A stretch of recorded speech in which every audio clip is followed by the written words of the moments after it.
Shalom, saudara-saudara yang kekasih di dalam Tuhan Yesus. Satu kesempatan yang baik malam hari ini bisa berjumpa dengan saudara-saudara, dan saya berharap bahwa kondisi dan keadaan saudara-saudara sekalian tetap dalam keadaan sehat dan tidak kekurangan suatu apapun. Meskipun saat ini kondisi yang kita hadapi begitu sulit, kita mendengar dan bahkan kita menyaksikan sendiri bagaimana di sekeliling kita, bagaimana keberadaan kita dengan berbagai macam informasi-informasi yang kadang membuat kehidupan kita menjadi gentar. Tetapi jikalau hari ini kita masih ada, kita masih kuat, kita masih mampu untuk melakukan aktivitas sebagaimana mestinya, saya percaya seperti kata firman Tuhan bahwa itu adalah anugerah, itu adalah kasih karunia dari Tuhan kita Yesus Kristus. Dalam kesempatan yang berbahagia ini, dalam kelas pengajaran malam hari ini, saya mengajak saudara-saudara sekalian untuk kita belajar bersama-sama dari satu bagian kebenaran firman Allah yang akan kita baca dan juga kita renungkan bersama. Tetapi sebelum itu, mari kita tunduk kepala sejenak dan kemudian kita berdoa mohon pimpinan dan penyertaan Tuhan. Terpujilah Tuhan, pencipta langit dan bumi, pemelihara setiap umat manusia di bawah kolong langit ini.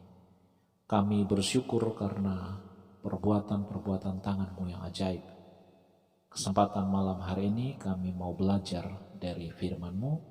Berkati kami sekalian, supaya apa yang kami dengarkan menjadi fondasi kekuatan dalam pertumbuhan iman kami, dalam keyakinan kepercayaan kami kepada Engkau Allah yang hidup.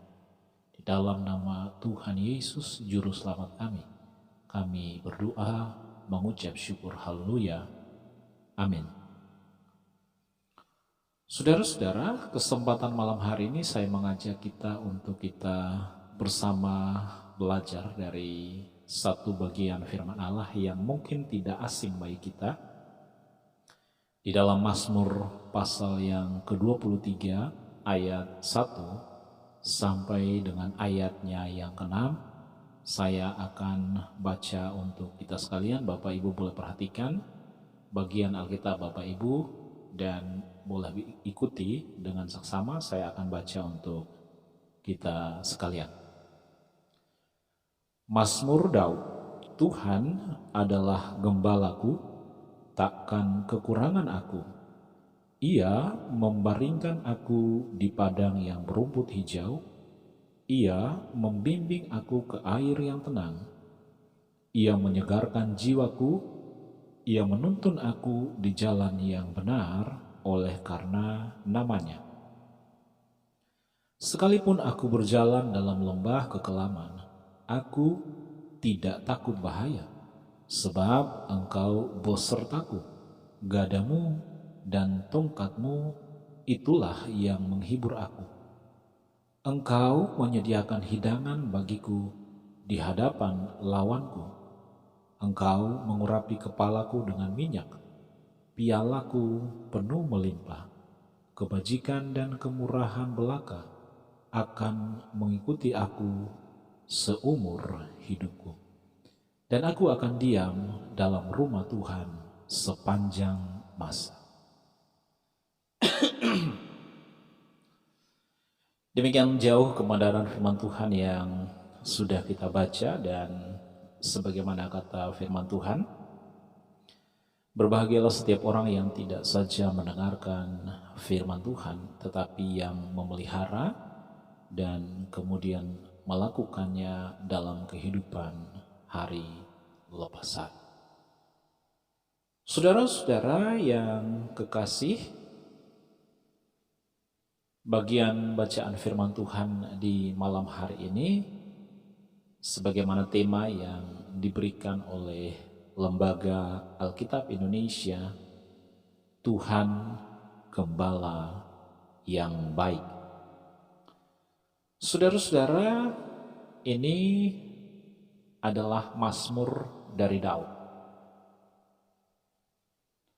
Mazmur itu sendiri artinya sebuah puji-pujian yang terindah atau satu puji-pujian yang paling indah. Itu artinya kita pahami, saudara-saudara, bahwa mazmur ini adalah puji-pujian yang dinaikkan atau disampaikan oleh Daud kepada Allah. Satu puji-pujian yang tulus kepada Allah, karena Daud sendiri mengalami, Daud sendiri merasakan bagaimana pekerjaan Tuhan yang dahsyat, bagaimana pekerjaan Tuhan yang ajaib di dalam perjalanan kehidupannya hari lepas hari.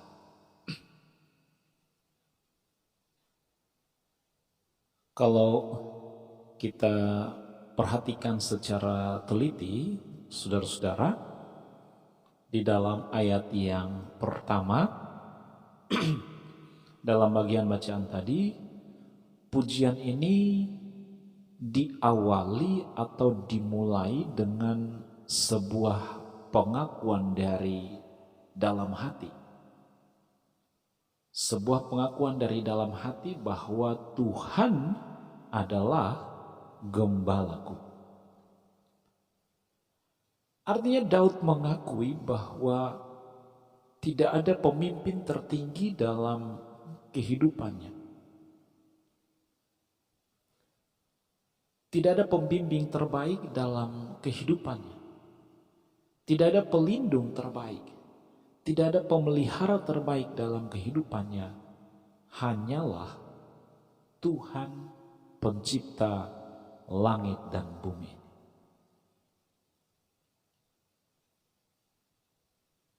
Saudara-saudara yang dikasihi oleh Tuhan Yesus Kristus.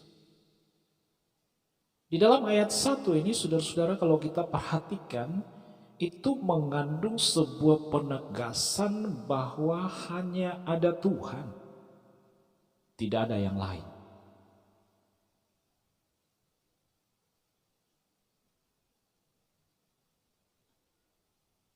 Dalam bagian bacaan firman Tuhan yang tadi kita baca, saudara-saudara, di situ kita melihat bahwa Daud menyerukan sebuah keyakinan yang pasti tentang Tuhan yang dia sembah. Dia menyerukan sebuah keyakinan yang pasti bahwa Tuhan itu adalah penjaga dalam kehidupan. Dia menyerukan sebuah kepastian bahwa Tuhan itu adalah pemelihara. Dia menyerukan sebuah kepastian bahwa Tuhan itu adalah sumber kekuatan. Dia menyerukan sebuah kepastian bahwa Tuhan adalah sumber hidup. Dia menyerukan sebuah kepastian bahwa Tuhan itu adalah sumber di atas segala-galanya. Saudara-saudara, kalau kita belajar dalam kitab-kitab sejarah, ya, di dalam kitab Raja-Raja, di dalam kitab Samuel, kita bisa mendapati informasi yang sangat jelas bahwa Daud sendiri, ya, Daud dalam hidupnya, dia tidak pernah bermimpi menjadi seorang panglima perang yang hebat. Dia tidak pernah bermimpi menjadi seorang panglima perang yang luar biasa.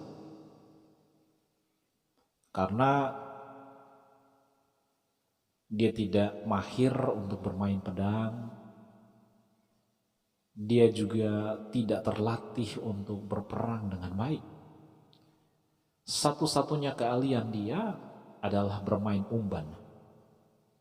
Dan oleh pimpinan Tuhan, oleh penyertaan Tuhan lewat kehidupan Daud, maka kemudian satu peristiwa besar yang kemudian boleh dibilang sebagai titik tolak dari kehidupan Daud menuju sebuah singgasana kekuasaan yang besar.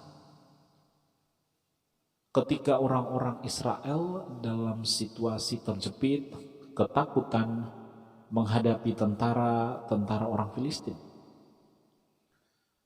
terutama seorang raksasa yang ada pada saat itu, yaitu Goliat. Tidak ada seorang pun yang mampu menghadapinya. Tetapi Daud dengan keberanian dari Tuhan, dengan keyakinan dari Tuhan bahwa ia sanggup untuk mengalahkan Goliat, maka kemudian dia maju ke medan pertempuran tersebut. Dan Alkitab mencatat bahwa di dalam peristiwa perkelahian tersebut, kemudian Daud mendapatkan kemenangan karena Tuhan yang mengerjakan akan kemenangan tersebut lewat kehidupan Daud. Saudara-saudara, kalau kita baca juga di dalam kitab sejarah, kita juga mendapati informasi yang jelas bahwa Daud tidak pernah bermimpi menjadi seorang raja yang termasyhur di Israel. Daud tidak pernah bermimpi menjadi seorang raja yang masyhur atau menjadi seorang raja yang besar di Israel. Karena dia bukan berasal dari keluarga bangsawan. Dia bukan berasal dari keturunan raja. Dia bukan berasal dari, atau dia bukan seorang putra mahkota. Tetapi dia berasal dari rakyat biasa. Bapaknya adalah Isai, seorang rakyat biasa, dan hanya punya beberapa ekor kambing domba yang kemudian seringkali digembalakan oleh Daud ketika dia masih muda pada zaman itu. Daud tidak pernah bermimpi menjadi seorang raja. Tetapi apa yang terjadi dalam kehidupan Daud, saudara-saudara, itu supaya genap apa yang dikatakan oleh firman Tuhan, bahwa apa yang tidak pernah terlintas di dalam pikiran, apa yang tidak pernah timbul di dalam hati, apa yang tidak pernah ada di dalam rencana manusia, itu yang kemudian disediakan oleh Tuhan. Saudara-saudara yang dikasihi oleh Tuhan Yesus Kristus, kalau kita baca bagian firman Tuhan tadi dalam Mazmur 23, Daud menggambarkan secara jelas mengenai Tuhan sebagai gembala yang baik. Itu kita dapati dari ayat yang kedua sampai dengan ayatnya yang ke-6. Di situ Daud merincikan secara jelas bagaimana Tuhan gembala yang baik itu dalam bentuk kasihnya kepada Daud sendiri secara pribadi. Bagaimana Tuhan gembala yang baik itu menyatakan kebaikan, kemurahan, kebajikan di dalam kehidupan Daud. Bagaimana Tuhan gembala yang baik itu memimpin akan langkah demi langkah dalam kehidupan Daud sampai dia tiba pada puncak kekuasaannya sebagai seorang raja Israel.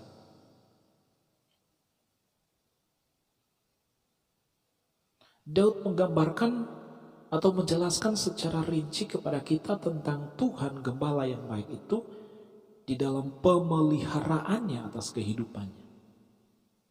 Sekalipun begitu banyak tantangan yang harus dia hadapi. Tetapi oleh tangan Tuhan, oleh kuasa Tuhan, dia sanggup dan dia mampu melewati setiap tantangan-tantangan tersebut. Dia menggambarkan secara jelas tentang bagaimana Tuhan, Gembala yang baik itu, menyatakan perlindungannya yang begitu sempurna di dalam kehidupan Daud.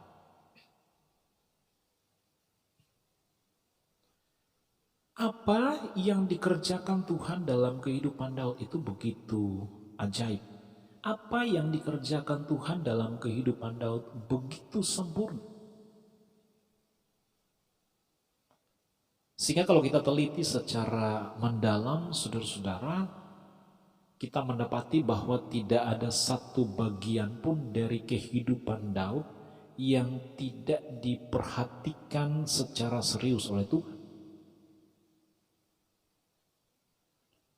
Kalau kita pelajari secara detail, Bapak Ibu dan saudara-saudara, kita akan mendapati bahwa setiap detik, setiap waktu, setiap musim dalam perjalanan kehidupan Daud, tangan Tuhan begitu luar biasa mendampingi, mendukung, kemudian menuntun kehidupan Daud ke dalam kehidupan yang melimpah dengan berkat-berkat. Saudara-saudara, dan ini menjadi sesuatu yang sangat luar biasa bagi kehidupan orang percaya. Kita belajar, saudara-saudara, bahwa sesungguhnya pengalaman hidup bersama dengan Tuhan atau hidup di dalam Tuhan itu adalah sesuatu yang sangat luar biasa.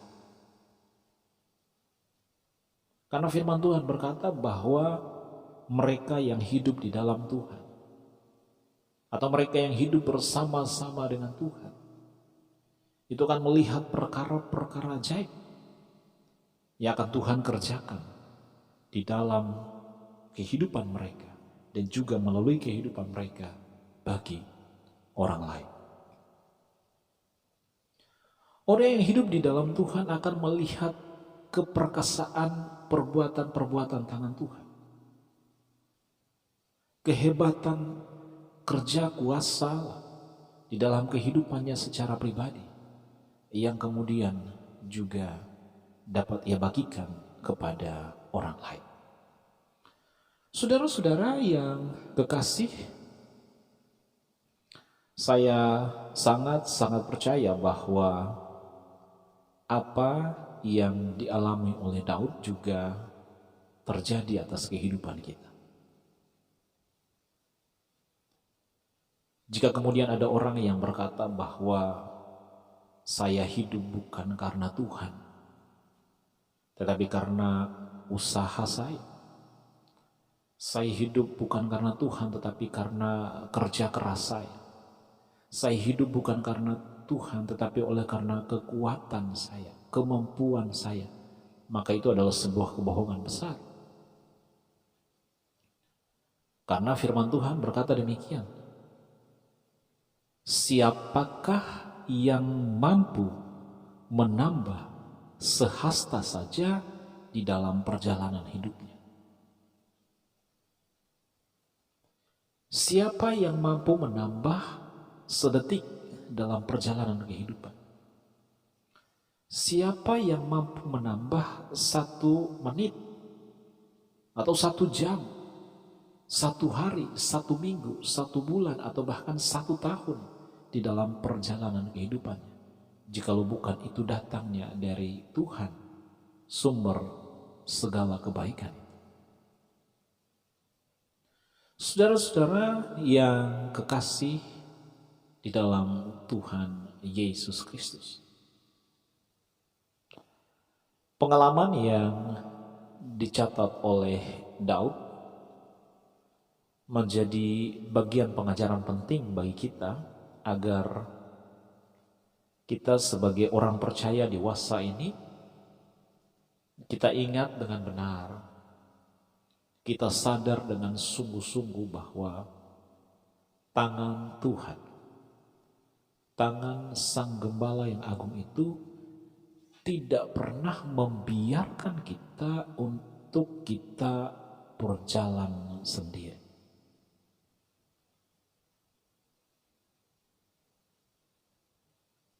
Terkadang Bapak Ibu dan saudara-saudara, perasaan kita berkata bahwa saya berjalan sendiri di dalam persoalan yang saya alami.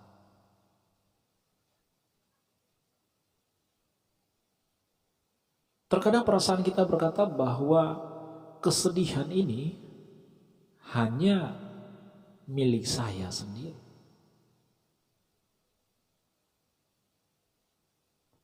Terkadang perasaan kita berkata bahwa kesusahan ini sepertinya hanya milik saya dan keluarga saya saja.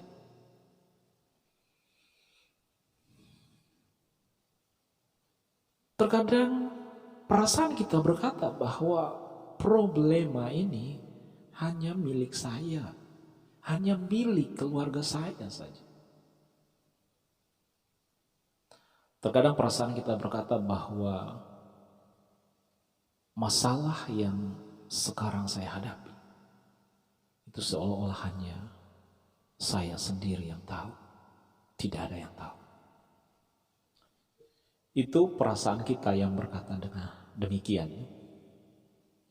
Tetapi kita belajar malam hari ini dari kebenaran firman Tuhan yang tadi kita baca dari Mazmur 23. Kita diingatkan agar kita sadar sesadar-sadarnya bahwa pada hakikatnya kita tidak pernah berjalan sendiri. Ada Tuhan yang menyertai, ada Immanuel yang menyertai, dan penyertaan yang Dia berikan kepada kita mulai dari hari ini sampai Maranatha, sampai akhir dunia ini. Saudara-saudara yang dikasihi oleh Tuhan Yesus Kristus, bacaan firman Tuhan pada malam hari ini, ya, kalau kita membaca di dalam ayatnya yang keempat, saudara-saudara, di situ Daud berkata dengan sangat jelas bahwa dia tidak hanya berjalan atau berada di padang rumput hijau,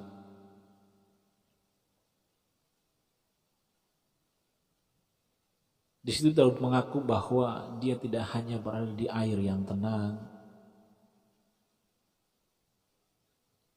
Daud mengaku bahwa dia tidak hanya berjalan di jalan yang benar atau berjalan di dalam jalan yang datar-datar saja.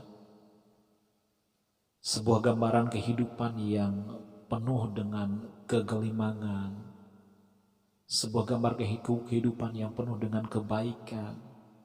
Sebuah gambaran kehidupan yang penuh dengan kenikmatan. Daud tidak hanya menggambarkan demikian. Tetapi di dalam ayat yang keempat, saudara-saudara, dia mengaku, ya, dia katakan bahwa seringkali, tidak jarang, saudara-saudara, Daud berada dalam lembah kekelaman. Tidak hanya berada dalam lembah kekelaman, yang dimaksud di situ adalah tidak jarang Daud berada pada satu titik di mana jiwanya terancam dan dia sepertinya hampir mau mati.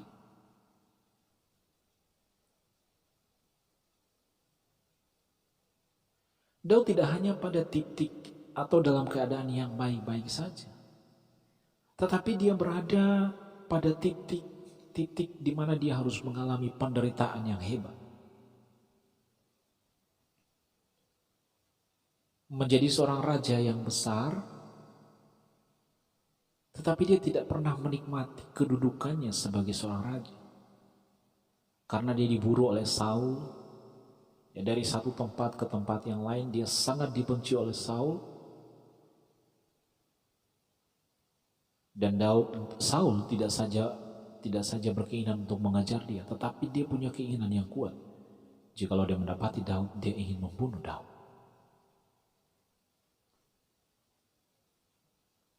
Saudara-saudara yang kekasih di dalam Tuhan Yesus Kristus, Daud menggambarkan bahwa seringkali juga dia berada dalam situasi yang susah.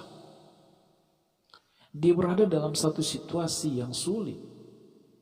Dia berada dalam problema kehidupan yang tidak pernah berhenti.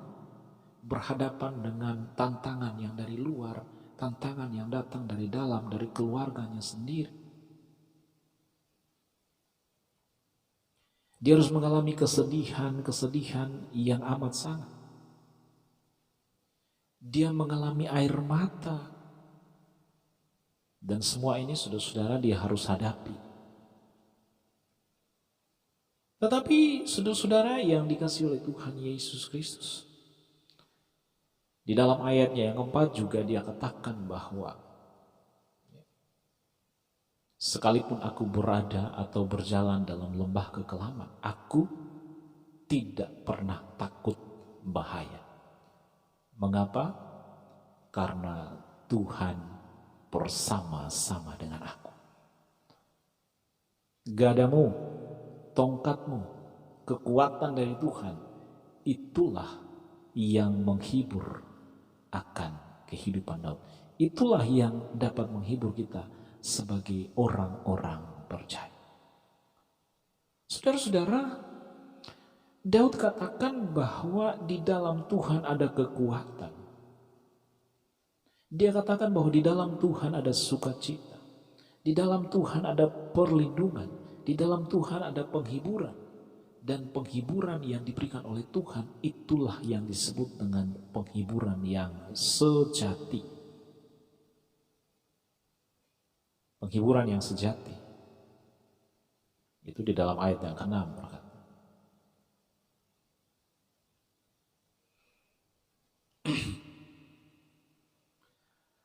Harus diakui Bapak Ibu dan saudara-saudara bahwa penghiburan, pertolongan dari sesama kita manusia itu ada batasnya. Penjagaan pimpinan dari seorang manusia itu ada batasnya. Seorang security yang kita sewa atau yang kita bayar upahnya untuk menjaga keamanan kehidupan kita, dia juga punya batasan kemampuan. Tidak selamanya 24 jam dia akan berdiri di pos jaga, atau tidak selamanya selama 24 jam dia akan ronda keliling rumah, kintal rumah kita untuk menjaga keamanan kehidupan kita. Ada saat di mana fisiknya menjadi lemah, kemudian dia harus beristirahat. Pertolongan dari manusia ada batasnya.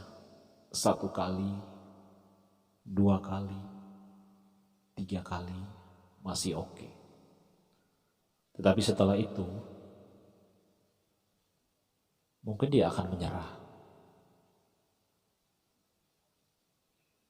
Saya katakan sekali lagi bahwa perlindungan, penghiburan, pertolongan dari manusia itu ada batas waktu dan tenaga. Tetapi penghiburan yang datang dari Tuhan itu adalah sejati adanya. Karena jaminan yang dia berikan, jaminan yang dia berikan kepada kita tidak hanya hari ini saja, tetapi sampai kekal selama-lamanya. Ayat yang ke-6, saudara-saudara, berkata demikian. Kebajikan dan kemurahan belaka akan mengikuti aku seumur hidupku, dan aku akan diam dalam rumah Tuhan sepanjang masa. Saudara-saudara, itu berbicara tentang 2 waktu. Waktu ketika dia masih ada di dalam dunia, dia percaya bahwa perlindungan Tuhan sempurna, jaminan dari Tuhan sempurna. Tetapi juga di waktu yang akan datang ketika dia kembali, dia punya keyakinan yang pasti bahwa dia akan bersama-sama dengan Allah di dalam kerajaan Tuhan. Saudara-saudara yang kekasih di dalam Tuhan Yesus Kristus, kita sungguh bersyukur karena Tuhan memberikan jaminan itu kepada kita. Jaminan yang sempurna baik di dalam dunia ini, maupun jaminan yang sempurna di dalam kehidupan yang akan datang, di dalam dan melalui Kristus. Dan ini saudara-saudara, ini menjadi titik penghiburan bagi kita. Ini menjadi titik kekuatan, menjadi titik penghiburan bagi kita sebagai orang percaya untuk semakin melekat erat pada Tuhan, untuk semakin mengasihi Tuhan di atas segala-galanya. Maka dalam kesempatan yang berbahagia ini, saudara-saudara sekalian yang kekasih, ajakannya bagi kita adalah, marilah bawa semua kebimbangan, bawa semua keraguan, bawa semua kekhawatiran, bawa semua kesedihan, letakkan dan serahkan semuanya kepada Tuhan. Marilah kepadaku, hai kamu sekalian yang letih lesu, sebab aku akan memberikan kelegaan kepadamu. Itu janji dari Sang Gembala yang baik, yaitu Kristus bagi kita. Apapun persoalan yang kita hadapi saat ini, problem, masalah, yakin selalu ada jalan keluar. Yakin bahwa Tuhan akan bertindak, Tuhan akan berkarya di dalam kehidupan kita. Kristus, sumber segala damai sejahtera, kiranya memberkati Bapak Ibu sekalian, kiranya menguatkan Bapak Ibu sekalian, supaya kita sekalian melangkah di dalam sukacita Tuhan, terus menikmati berkat, kebajikan dan kemurahan Tuhan dalam sepanjang perjalanan kehidupan kita. Mari kita berdoa. Terima kasih Tuhan untuk kebenaran firman yang boleh kami pelajari malam hari ini. Sungguh Engkau sangat luar biasa bagi kami. Beri kami kekuatan, beri terus kami penghiburan, supaya kami terus melangkah di dalam kehendak-kehendak-Mu ya Allah.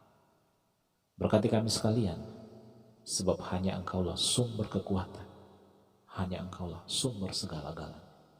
Dalam nama Yesus kami berdoa. Amin.